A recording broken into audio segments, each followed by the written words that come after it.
মনে আছে কি অস্কার জয়ী চলচ্চিত্র টাইটানিক সিনেমার কথা?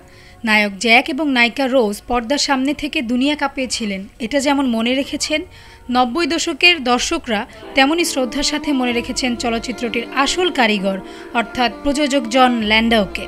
বর্ষিয়ান এই প্রযোজক মারা গেছেন। অস্কার জয়ী এই চলচ্চিত্র নির্মাতার মৃত্যুর খবর প্রকাশ্যে আসতেই গোটা ইন্ডাস্ট্রিতে নেমে এসেছে শোকের ছায়া। ৬৩ বছর বেঁচে ছিলেন তিনি। ছেলে জ্যামি ল্যান্ডিও এক বিবৃতিতে বলেছেন তার বাবার পৃথিবীতে নেই। তার মৃত্যুতে শোক প্রকাশ করেছেন বিখ্যাত পরিচালক জেমস ক্যামেরন। হলিউডের অনেক তারকাও জন ল্যান্ডের প্রতি শ্রদ্ধা নিবেদন করেছেন। তারা তার পরিবারের প্রতিও সমবেদনা জানিয়েছেন। অ্যাভেটার তারকা জো সালডানা সামাজিক যোগাযোগ মাধ্যমে প্রযোজকের মৃত্যুতে শোক প্রকাশ করেছেন।